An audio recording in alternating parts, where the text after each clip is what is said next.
यमुना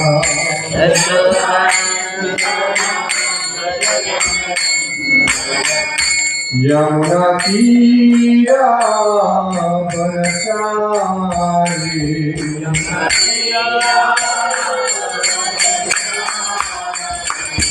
जय राधा माधव कुंज बिहारी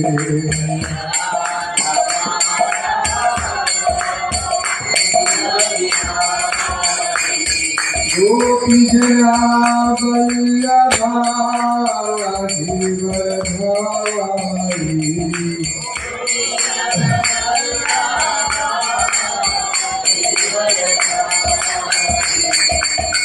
यशोदानंदन व्रज जनरंजना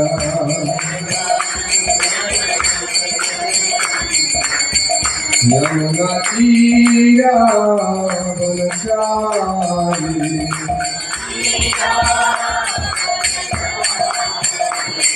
जय राधा माधव कुंज बिहारी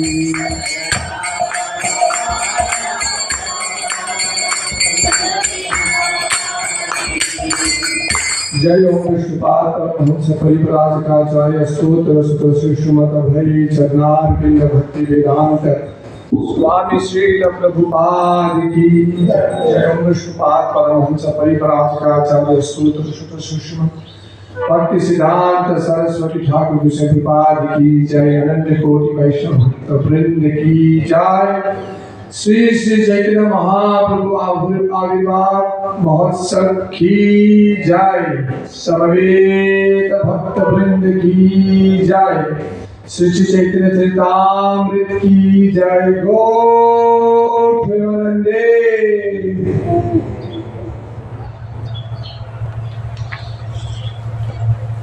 जय जय श्री चैतन्य जय नित्यानंद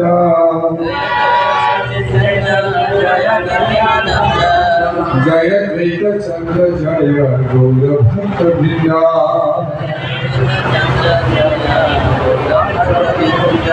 जय जय श्री चैतन्य जय नित्यानंद जय द्वैत चंद्र जय गौर भक्त वृंदा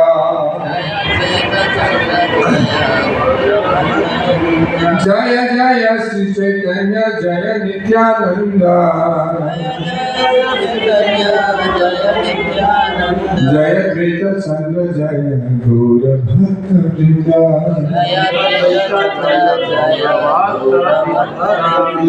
नमो विष्णुपादाय कृष्ण पृष्ठाय श्री गौरी श्री वैष्णवां श्रीरूपं सकृतं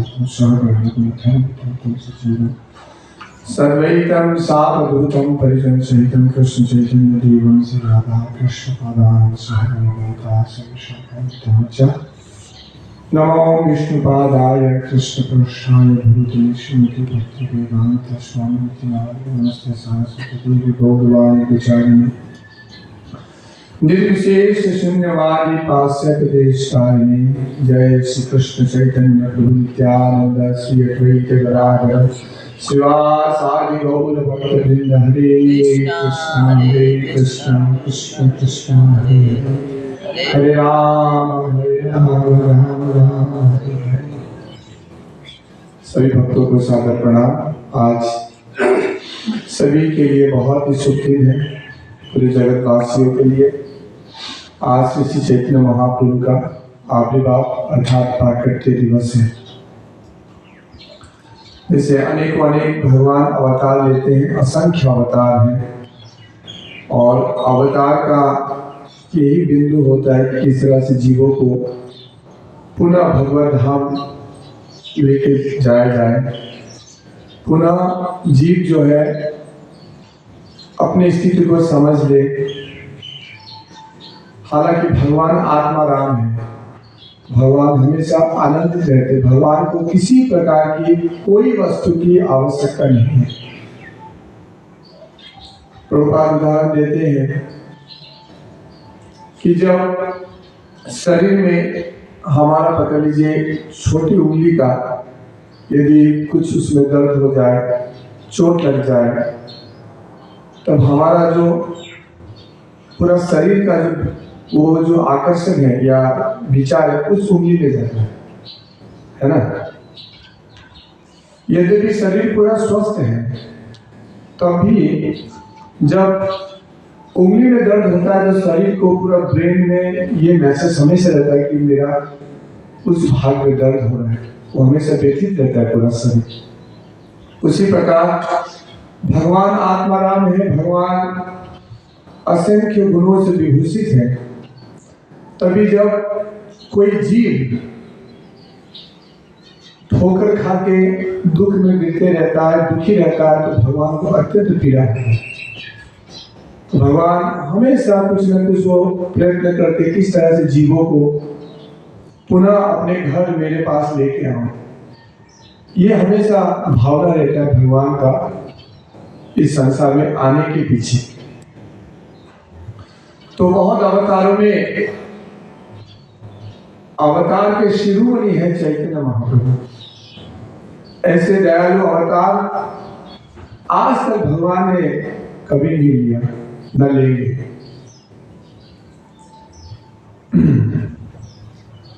हम शास्त्रों से सुनते हैं कि भगवान बताते हैं मामेकम शरणम व्रजा अहम त्वं सर्व पापेभ्यो। आप मेरा शरण लो, मैं आपका समस्त पापों से आपको मुक्त कर दूंगा। भगवान श्री राम आते हैं तवास्मी। कोई मुझे आके एक बार बोल दे, भगवान राम बोलते हैं, कोई आके एक बार बोल दे कि हे प्रभु मैं आपका हूं, तो राम भगवान श्री राम तुरंत उसी क्षण जो है उस जीव को शरण दे देते हैं।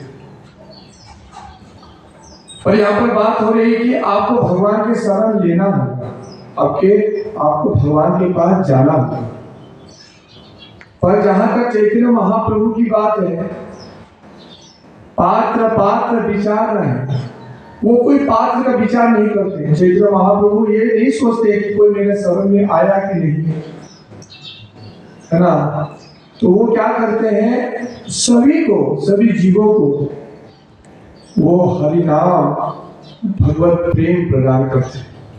जो जीवों का सबसे उन्नत, सबसे सर्वसिद्ध जो है वो है कृष्ण प्रेम, भगवान प्रदान करते हैं।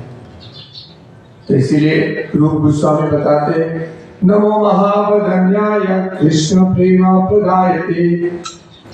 वदन्याय सबसे दानी व्यक्ति, उससे और दानी कोई नहीं है संसार में। वो कौन है? श्री चैतन्य महाप्रभु। क्यों? कि उन्होंने कृष्ण प्रेम देने के लिए कहा, कृष्ण प्रेम। और वही जो है स्वयं जो कृष्ण चैतन्य महाप्रभु, वही स्वयं कृष्ण है। वो अवतार नहीं है, वो अवतारी है। और जो श्री कृष्ण चैतन्य महाप्रभु वो भगवान श्री कृष्ण और श्रीमती राधा रानी का युगल अवतार है। तो चैतन्य महाप्रभु ने धराधाम में 1486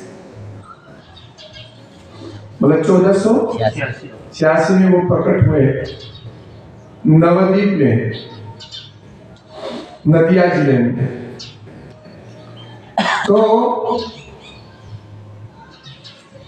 तो वहां वो जब यहाँ पर संसार में 48 ईयर्स वो रहते हैं, और उसका भी 3 विभाजन उनकी लीलाओं का। एक है बाल्य लीला, उनकी जो बाल लीला है, और उनका विद्वत लीला, मतलब वो विद्वान होते हैं, है ना। उनको बोले निमाय पंडित, निमाय।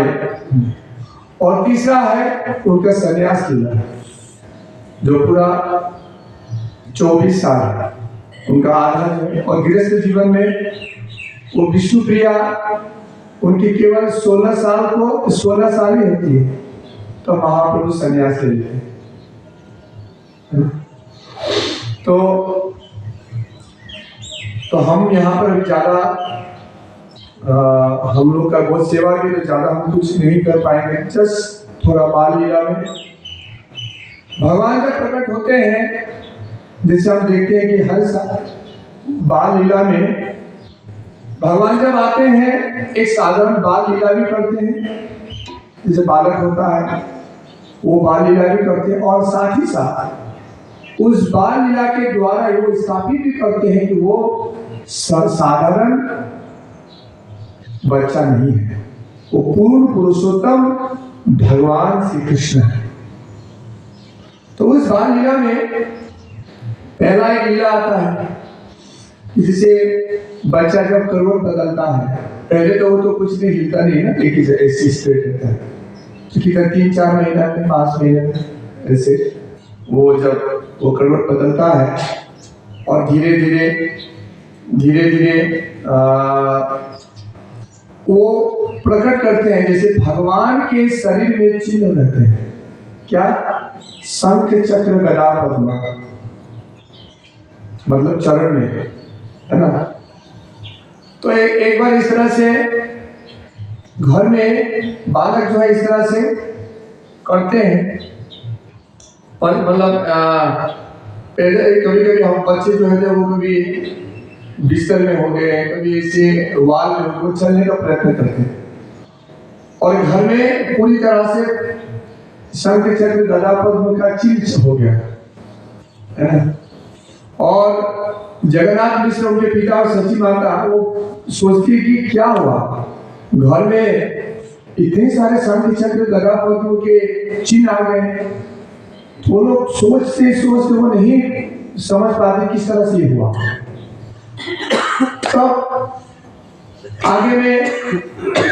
आगे के संस्कृति में, हमारे वैदिक संस्कृति में जितने ज्यादातर ब्राह्मण होते थे वो हमेशा शालिग्राम शिला की पूजन करते थे। तो जगन्नाथ मिश्र बताते हैं कि हे सची, ये शालिग्राम शिला ही है, क्योंकि शालिग्राम शिला कभी बच्चे का, शिशु का रूप लेके वो घर में खेलते हैं, तो इसीलिए शालिग्राम शिला का ही उनका ही लीला है कि वो घर में शिशु बन के खेल रहे हैं, है ना। और तब जाके क्या होता है कि वो लोग इस तरह से विचार नहीं कर पाते हैं कि भगवान, और क्योंकि वो बात्सल्य लीला में वो पूरा युक्त है, मतलब पूरी तरह से मग्न है जगन्नाथ मिश्र, वो नहीं समझ पाते कि मेरा बेटा का है। और दूसरी ओर क्या है कि एक बार जब क्या होता है कि सची माता को ये दिख जाता है चिन्ह, जब सोते रहते हैं तो दिख जाता है जब ये चिन्ह, तब वो जगन्नाथ मिश्र को बोलती कि क्या ये तो हमारे ही लाला का चरण में इतने सारे शंख चक्र गदा पद्म के चिन्ह हैं। तो क्योंकि वो इतने मतलब बात से लिया प्रेम में इतना मत होते, नहीं वो हमारा बच्चा है, ठीक है, वो फिर ऐसे वो छोड़ देते हैं, उसमें ज्यादा घूमते नहीं, वो पहले घुमाते हैं दिमाग को, फिर नहीं। जैसे नंद बाबा और यशोदा माँ कभी भी ये नहीं सोच, वो ज्यादा चिंतित में देखते थे कृष्ण अलौकिक क्रिया करते थे, पर उसको भी छोड़ नहीं, वो मेरा लाला ही है, क्योंकि वो योग माया के द्वारा उनको मतलब इस तरह से वो कवर रहते थे, आवरे रहते थे, क्योंकि वो भगवान, यदि पता चले भगवान मेरा बेटा, तो फिर बादशाह प्रेम नहीं आ पाएगा, तो इसीलिए वो ऐसे करते। और जब जगन्नाथ मिश्र अपने ससुर जी को बुलाते हैं, कौन? नीलांबर चक्रवर्ती, सची माता के पिता नीलांबर चक्रवर्ती को बुलाते हैं कि आप अपने मतलब ये हमारे बेटा का नामकरण कीजिए। तो जब नीलांबर चक्रवर्ती आते हैं और जब उनकी कुंडली बनाते हैं तो बताते हैं कि आज तक, है ना, ऐसे कुंडली मैंने नहीं देखा, जैसे गर्भ कुंडली कहते हैं नंद बाबा के घर में, कि महाप्रभु का ये जो कुंडली है, ऐसे कुंडली हमने कभी नहीं देखा है। तो बोले कि महापुरुषों का 32 लक्षण होते हैं, और हर जो 32 लक्षण जो है इस बच्चा में विभूषित है, सब लक्षण है महाप्रभु। और उसके बाद हाथों में, चरण में नारायण युक्त चिन्ह है, इसीलिए वो आगे चल के इस संसार को उद्धार करेगा, संसार को उद्धार करेगा। दोनों ही कुल का, मतलब माता और पिता कुल का, दोनों को ही वो उद्धार करेगा, है ना। और आगे चल के वो वैष्णव धर्म का अपने संसार में प्रचार होगा। ऐसे नीलांबर चक्रवर्ती वो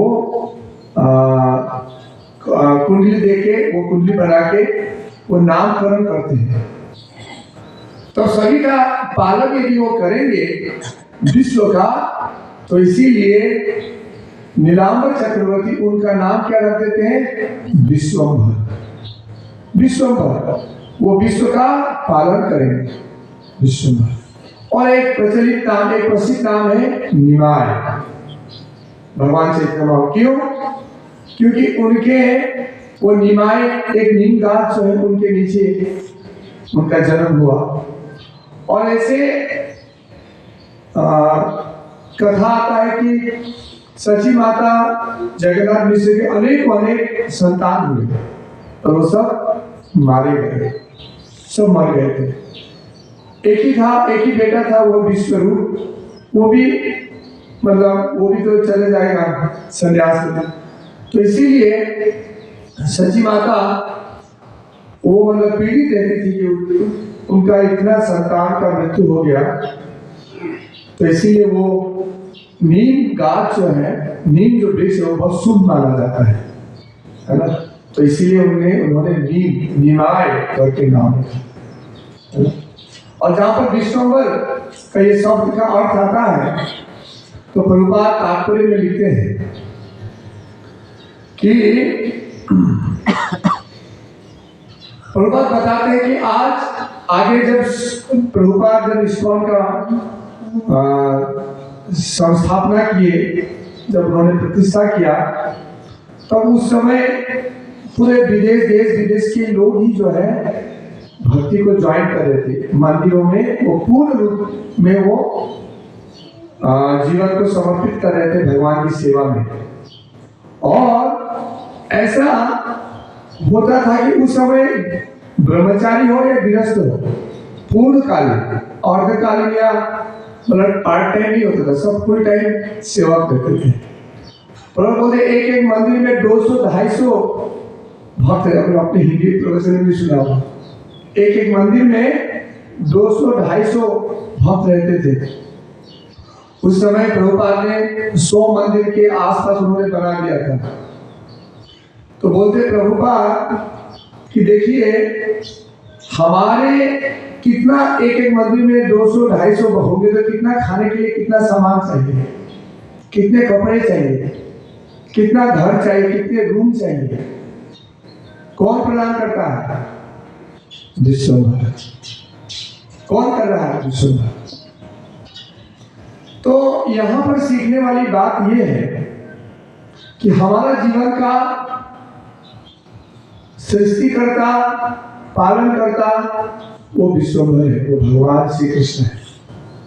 तो इसीलिए हमें भगवान की सेवा पे पूरी तरह से आश्रित होकर उनकी सेवा में लगना चाहिए। इसीलिए जब हम भगवान की सेवा में हम युक्त होते हैं भक्ति जीवन में, तो हमें शरणागति लेना है। भगवान की शरण में पूर्ण शरणागति, उसमें 6 लक्षण है। तो एक लक्षण क्या है? पूर्णता भगवान पे आश्रित, और ये विश्वास कि भगवान हमारी रक्षा करेंगे, भगवान हमारी रक्षा करेंगे। और उसमें हमारा क्या है कि हम उसमें हमारा इतना मात्रा में विश्वास नहीं होता है। तो इसीलिए हम देखिए, हम पूर्ण रूप में सेवा में हम नहीं हो पाते, और पूरी तरह से हम लोग उत्सव के समय में भी इस तरह से उस समय पूर्ण रूप में हम सेवा नहीं दे पाते हैं। क्यों? पीछे हमारा ये विचार रहता है कि मुझे अपना कुछ करना है, मेरे भरण पोषण के लिए मुझे अपना जुगाड़ करना है। पूर्ण रूप में हमारा अभी तक विश्वास नहीं है। तो जिस तरह से प्रभुपाद हमें सिखा रहे हैं, पूरे संसार के लोग को, है ना, भगवान भरण पोषण कर रहे हैं और आगे भी करेंगे। तो इसलिए हमें पूर्ण विश्वास हो के हमें, इसलिए प्रभुपाद बोलते थे कि कम से कम भौतिक कार्य किया जाए जिससे वो शरीर और आत्मा का निर्वाह हो जाए, और ज्यादा से ज्यादा भगवान की सेवा में हम लगे, भगवान की सेवा में हम लगे। ऐसा एक बार घर के बाहर है ना एक सांप आ जाता है। सांप आके और भगवान खेलते रहते हैं महाप्रभु, और खेलने के समय में सांप जब आए, सांप अपना इस तरह से गोला बना लेता है और वहां पर चैतन्य महाप्रभु ऊपर जाके ऐसे सोते रहते हैं, है ना। फिर वो सची माता आती है तो वो लोग भाग जाते हैं सांप। तो वो कौन है? अनंत शेष। अनंत शेष हमेशा भगवान की सेवा में रहते हैं ना, भगवान सोते रहते हैं तो अनंत शेष प्रकट होते हैं जगन्नाथ विश्व में। महाप्रभु आए इस कलयुग का युग धर्म का स्थापित करने के लिए, हरिनाम संकीर्तन, हरिनाम का प्रचार करने के लिए, हरिनाम का संकीर्तन यज्ञ को स्थापित करने के लिए भगवान महाप्रभु आए। तो वो बच्चे में वो रोते रहते थे, जोर जोर रोते रहते थे, जाग जाइए सोना नहीं है। तो जब बच्चे जब मतलब वो चैतन्य महाप्रभु जब रोते थे तो जगन्नाथ मिश्र क्या करे करके वो आसपास के माताओं को सभी को बुलाए, आओ। तो वो रोना बंद नहीं किए, जब थोड़ा हरिनाम करो, जब हरे कृष्णा कृष्ण कृष्णा हरे हरे, हरे राम राम राम हरे हरे। तो क्या हुआ? महाप्रभु चुप हो गए, महाप्रभु रोना बंद कर दिए, बोलो हरे कृष्ण। अभी जब ये माताएं पास और मतलब आस पड़ोस की जब माताएं आती थी और हरे कृष्ण मंत्र बोलती थी, वो कीर्तन करते थे, वो हमेशा खुशी रहते थे।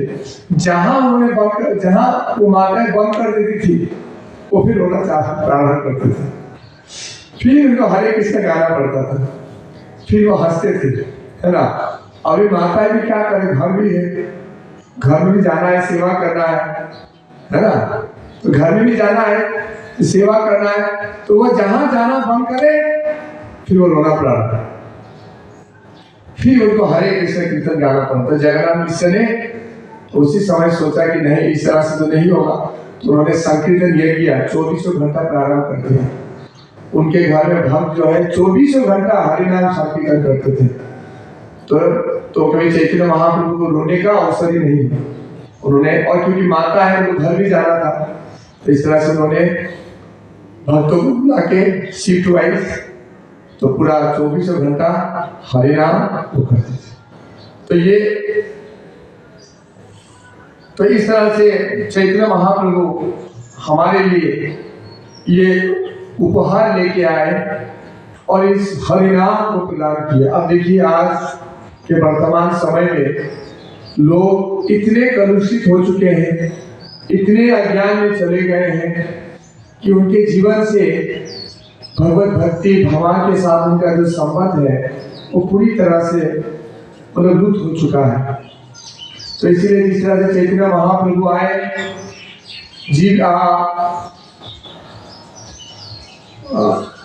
प्रभु आचार्य प्रभु जीवेर सिखाए, खुद महाप्रभु आके आचरण किए और जीव को सिखाए, अपने आचार्य प्रभु जीवे सिखाए, तो खुद आचरण करके महाप्रभु सिखाए। और मैंने बताया महाप्रभु आए तो वो जन जन में जाके चैतन्य महाप्रभु, नित्यानंद प्रभु, हरिदास प्रभु के द्वारा उन्होंने ये संदेश दिलाया कि जाओ घरे घरे जाओ, मांगो ये भिक्षा, बोलो कृष्णा, भजो कृष्णा, करो कृष्ण शिक्षा। कि आप घर घर जाओ और इस सभी को बोलो भगवान कृष्ण का नाम लो, भगवान कृष्ण का भजन करो, भगवान कृष्ण का आश्रय लो। इस तरह उन्होंने प्रचार किया और यही प्रचार चैतन्य महाप्रभु के परम सेनापति है ना श्रील प्रभुपाद ने पूरे संसार में प्रचार किया, पूरे संसार में प्रचार किया। तो इसीलिए आज चैतन्य महाप्रभु के अनुयायी होने के कारण श्रील प्रभुपाद के अनुयायी होने के कारण ये हमारा परम कर्तव्य है कि हम अपने जीवन को सुधारें, अपने जीवन को सफल करें। हमें हमारे जो अनर्थ है, मैंने कल एक व्यक्ति को फोन किया, मैं बोला आप तो आते हैं मंदिर पर, कल मंगल आरती में आइए, मंगल आरती में आइए, भगवान का दर्शन कीजिए मंगल आरती में। तो मैंने उनको बताया प्लीज आइए आप। तो बोले मैं कुछ असुविधा है क्या? मैं बोला असुविधा नहीं है। तो क्या मन में विचार है? आलस्य है, आलस्य है। उन्होंने स्वीकार किया आलस्य है। तो सचमुच आज वो नहीं आ पाए, आलस्य है, कोई प्रॉब्लम नहीं है, पर आलस्य के कारण।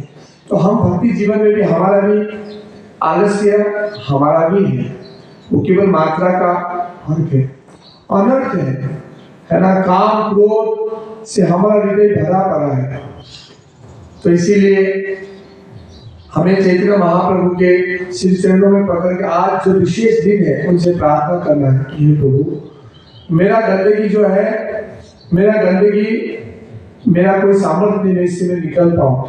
तो आप पतितों को उद्धार करने के लिए आप आए, तो कृपा करके आप मेरे इस अनर्थ को लेके जाइए। मुझे आपकी सेवा में, आपकी भक्तों की सेवा में यही एकमात्र मेरा जीवन का लक्ष्य है, ये मुझे प्राप्त हो। आपकी सेवा, आपके भक्तों की सेवा, आपका जो पवित्र नाम है उसको मैं अपराध रहित, अपराध शून्य होकर इस पवित्र नामों का उच्चारण कर पाऊं, है ना। आपको मैं जो नैवेद्य है, जो भोग है, उसको आपको मैं शुद्ध रूप में अर्पण करके केवल प्रसाद ही ग्रहण कर पाऊं। हे महाप्रभु, भक्तों को छोड़ के मैं कभी भी असत संग में नहीं जाऊं, क्योंकि कोई मैं धन के प्रति अधिक इस तरह से मैं फंस के ये मनुष्य जीवन का ये जो संपद है उसको मैं न गाऊं। इस तरह से हमें आज के दिन में प्रार्थना करना। आज हम यदि प्रार्थना करते हैं हृदय से, तो निश्चित रूप में महाप्रभु सुनेंगे और सुन रहे हैं ऑलरेडी। तो हमें और शक्ति देगा, हमें और आगे बढ़ना है, और आगे बढ़ना, सेवा में और अग्रसर होना है।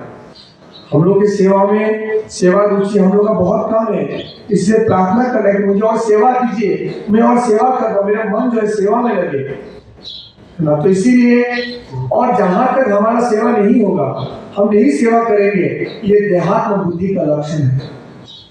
हम जितनी मात्रा में सेवा रुचि आएगा, सेवा करेंगे, वो है आत्मा ज्ञान में स्थित होने का लक्षण है, आत्मा स्तर में जीवन है।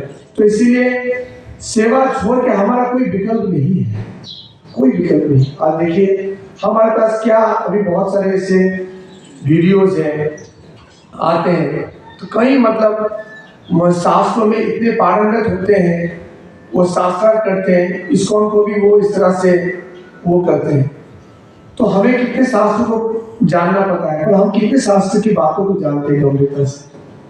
तो हम लोग ज्यादातर लोग गृहस्थ जीवन में हैं, तो हम इतने शास्त्र के बारे में भी नहीं जानते। तो इसीलिए हमें चाहिए कि अभी हमारे पास जो सामर्थ्य है, ये शरीर जो है, मन जो है, बुद्धि है, इस शरीर से हम ज्यादा से ज्यादा सेवा करें, सेवा में उसके लिए प्रार्थना करें, तो आपकी सेवा में रुचि बने, इस तरह से प्रार्थना करना है। और जीवों के कल्याण के लिए ना मुझे ये सेवा करना है, सभी को प्रचार करना है। तो आज मुख्य दिवस है, तो आज दिवस में सभी को फोन लगाइए, सभी को बोलिए आइए महाप्रभु का दर्शन कीजिए, भगवान का दर्शन कीजिए।